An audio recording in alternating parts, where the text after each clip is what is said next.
বাবার বিরুদ্ধে মামলা করলেন ইংলিশ মিডিয়ামের পড়ুয়া এক মেয়ে। এই সম্পর্কে ইসলাম কি বলে? দেখেন, পৃথিবীর কোনো বাচ্চাই গোমরাহি নিয়ে জন্ম নেয় না। বাচ্চাগুলা মূলত জন্ম হয় ইসলামের ফিতরতের উপরে। কুল্লু মাউলুদ ইউলাদু আলাল ফিতরাতিল ইসলাম আও আবওয়াহু ইউহাব্বিদানিহি ওয়া ইউনাসসিরানিহি ওয়া ইউমাজ্জিসানিহি।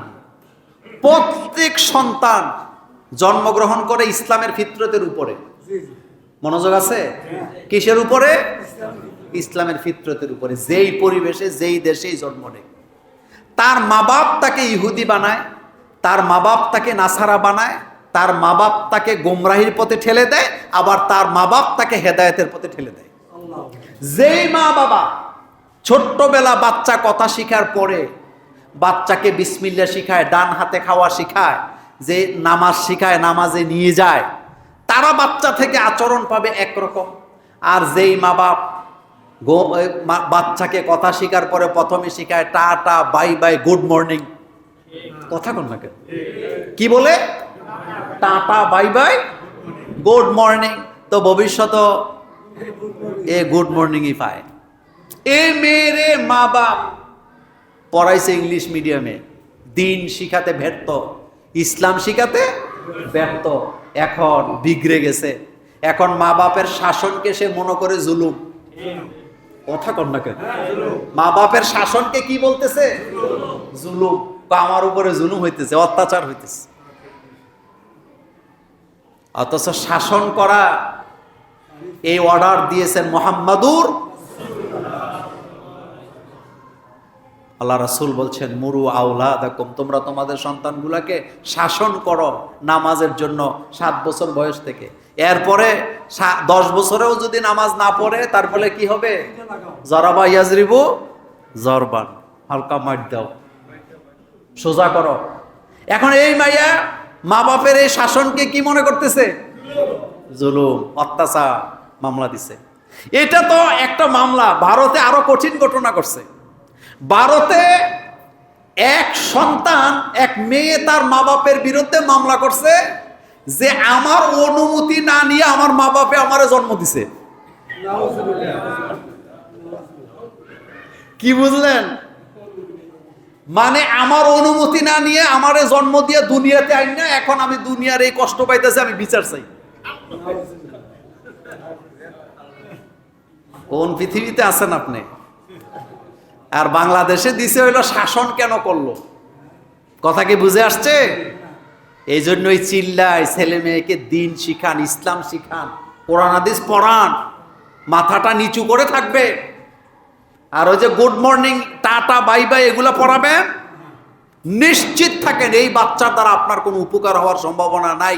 আপনি মরার পরে কাঁদবেও না, দোয়াও করবেন। এরকমের সন্তান যেন আল্লাহ কাউকে না দেয়। আমাদের বাচ্চাগুলা, ছোট্ট ছোট্ট বাচ্চাগুলা, আমরা যাদেরকে ইসলাম শিখেছি, বলেন তো তারা সবাই রাব্বিরহামহুমা কামা রাব্বায়ানি সগীরা এই দোয়াটা পারে নাকি পারে না? পড়েন, রাব্বিরহামহুমা কামা রাব্বায়ানি সগীরা। পড়েন সবাই, রাব্বিরহামহুমা কামা রাব্বায়ানি সগীরা। আল্লাহ পাক বলছেন, ইম্মা ইয়াবলুগান্না ইনদাকাল কিবারা আহাদুহুমা আও কিলাহুমা ফালা তাকুল লাহুমা উফফিন ওয়ালা তানহারহুমা। এই মেয়েটা যদি কোরআন পড়তো, সে জানতে পারতো মা বাপের মর্যাদা এত বেশি, তাদের সাথে ধমকি দিয়ে জোরে কথাও বলা যায় না, মামলা করা তো দূরের কথা। কোরআন যদি জানতো, জীবনেও মা বাপের বিরুদ্ধে মামলা করতে যেত না। এমনকি মা বাপ যদি তাকে সম্পদ থেকে বঞ্চিত করত, তবুও সে মা বাপের বিরুদ্ধে মামলা করতে যাইতো না, যদি তার ভিতরে কি থাকতো? কোরআন থাকতো, হেদায়েত থাকতো।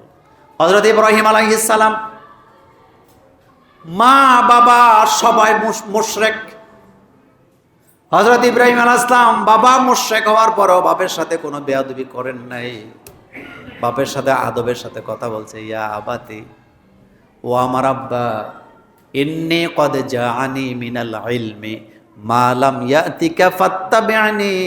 আহদিকা সিরাতান সাবিয়া, ও আমার আব্বা, আমার কাছে যে জ্ঞান আছে তোমার কাছে সেটা নাই, তুমি আমাকে অনুসরণ করো, আমি তোমাকে সোজা রাস্তা দেখায় দেব। বেয়াদবি করছেনি? রাসূল করিম সাল্লাল্লাহু আলাইহি সাল্লাম তার চাচাদের মধ্যে অনেকেই ছিলেন মুশরিক, কিন্তু বাতিজা হিসাবে রাসূল কখনো চাচাদের সাথে বেয়াদবি করছেনি? না। মা বাপের মর্যাদা অনেক বেশি, অনেক। আর সেই মা বাপের বিরুদ্ধে মামলা করা যায়, করবেই তো, কারণ তার ভিতরে সেই জ্ঞান নাই। ABCD পড়লেই হবে না। আমি মাঝে মধ্যে বলি, এই যে আপনারা বাচ্চাদেরকে টাটা শিখান, আচ্ছা বলেন তো টাটা অর্থ কি? এই যে গুড মর্নিং শিখেছেন, গুড মর্নিং অর্থ কি? সালাম শিক্ষা দেন, আপনিও সওয়াব পাবেন, বাচ্চাও সওয়াব পাবে। দোয়া হচ্ছে সালাম, আসসালামু আলাইকুম ওয়া রাহমাতুল্লাহ। ঘরে ঢোকার সময় কি দিতে হয়? দেননি আপনারা? দেন তো, আস্তে না জোরে? এত লজ্জা লইয়া দুনিয়াতে চললেন না। যে জায়গায় লজ্জা থাকার দরকার হেয়ানে লজ্জা নাই, কিন্তু সালাম দিতে বলে লজ্জা লাগে, এরকম আসেনি? ঘরে ঢুকবেন জোরে, একেবারে গরম করে ফেলবেন, আসসালামু আলাইকুম, দেখবেন নাতি নাতকিরা ওয়ালাইকুম সালাম করে দৌড়ে এলো।